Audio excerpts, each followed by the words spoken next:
Ketika makan siang beberapa hari yang lalu, sahabat dan partner bisnis saya membuka pembicaraan. Barusan gua abis ngajar di Stanford University bro, online kelas. Kelasnya 500-an orang yang hadir, kebanyakan mahasiswa S2 dan S3, plus profesor kampus. Gua lagi fire up aja tadi. Gua nantang diberondong dengan pertanyaan-pertanyaan yang sulit, bahkan itu yang gua harapkan. Emang seperti apa pertanyaan yang sulit itu bro? Seperti AUKUS, kuat. Ya itu mah makanan lu, dimana sulitnya. 6 bulan yang lalu bahkan kita sudah diskusi yang membuat kepala gue meledak. Lu seneng lagi. Dengan AUKUS, lu bilang nggak kebijakan luar negeri Indonesia tuh dodol di kelas tadi? Saya bertanya. Ya enggak lah, dijawabnya dengan cepat. Kalau gue nih ya, kalau gue pasti gue bilang dodol kebijakan luar negeri negara tetangga itu. Bukan hanya kementerian terkait, tapi kebijakan ekonomi luar negeri dan kebijakan investasi dari luar negeri. Foreign directnya, gue libas sekalian kedodolannya berkaitan dengan AUKUS. Intinya sederhana, samain aja jawaban kita negara tetangga dengan jawaban Thailand atau Malaysia. Netral. Kalau nggak berani seperti kebijakan Vietnam dan Filipina yang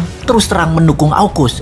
Negara tetangga tahu nggak bilangnya apa? Tidak mendukung AUKUS. Benar-benar provinsi jadinya di mata dunia negara tetangga itu. Lalu apa efeknya? Efeknya yang gue takutkan adalah kelangkaan energi terjadi di negara tetangga tersebut. Demikian saya melanjutkan dialognya yang kali ini dia yang diam. Biasa dia menyimak kesoktahuannya si bosman. Perang saat ini bergeser ke arah perang energi setelah perang cuaca dimainkan. Perang cuaca dimainkan globalis dan salah satu yang mau ambil bagian adalah para fossil oil mogul atau para oligarki minyak dunia yang merasa tertantang dengan perangnya globalis. Kegenitan sok-sokan mau memakai baterai dan anti fossil oil membuat gerah penguasa energi yang faktanya di seluruh dunia sejauh ini 80% masih menggunakan gas, minyak bumi, dan batu bara. Lalu Tiongkok sok-sokan mau memimpin dunia sisi lawannya, yaitu akan menggunakan baterai, akan jadi raja baterai. Padahal 70% energi Tiongkok import yang masih pakai gas, minyak bumi, dan batu bara. Digeret lah harga batu bara ke $230 dan digeret harga gas ke harga tertinggi, kemudian digeret harga minyak mentah di atas $80. Bisa buat jedak harga BBM di negara tetangga nantinya sebentar lagi. Bukan itu aja, pastinya nggak ada dolar buat beli minyak dan gas karena stok fulus banyakan yuan jangan-jangan. Namanya juga provinsi. Makanya jangan sok-sokan anti AUKUS, netral aja, slow aja. Bisa nggak ada energi ntar di negara tetangga itu. Perang energi adalah senjata perang untuk memukul Tiongkok. Lama sudah kita menganalisa hal ini. Setelah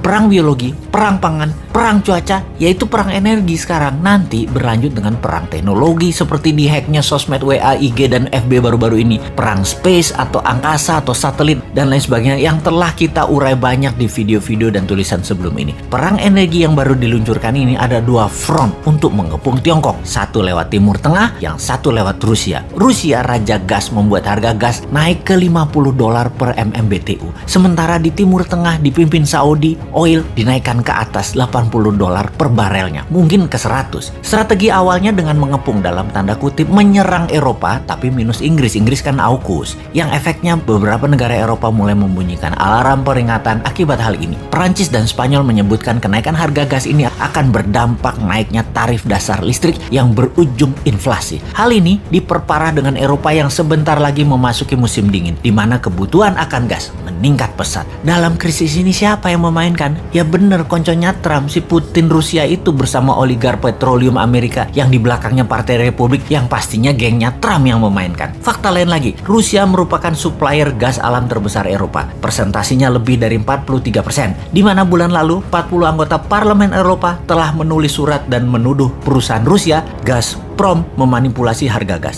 Dalam surat tuduhan itu, para anggota parlemen itu menyebutkan bahwa berkurangnya aliran gas merupakan upaya Moskow untuk menekan Eropa agar mau mengaktifkan pipa gas Nord Stream 2. Pipa gas Nord Stream 2 yang menjalar dari Eropa ke Jerman melalui Laut Baltik itu merupakan proyek yang telah diselesaikan. Namun, Jerman menolak aktivasinya. Kremlin pun menekan dengan strategi dikuranginya pasokan aliran gas ke Eropa yang melalui Ukraina yang memaksa Jerman mau mengaktifkan pipa gas Nord Stream 2. Amerika sendiri juga ikut bereaksi dalam krisis ini. Menteri Energi Amerika Jennifer Granholm mengatakan bahwa Eropa saat ini terancam dengan adanya isu kenaikan harga gas yang dimainkan oleh Rusia. Bisa aja nih Amerika, padahal Amerika yang ngasih go ahead dan Amerika juga yang diuntungkan dengan seal gasnya yang masih berjibun. Di sisi seberang negara tetangga kita jadi punya kemungkinan akan terjadi kelangkaan energi karena efek kepungannya AUKUS beberapa bulan ke depan di tahun 2022. Itulah dodolnya karena menjadi provinsi Tiongkok. Semoga sekali lagi salah lagi nih analisa si Sontoloyo ini.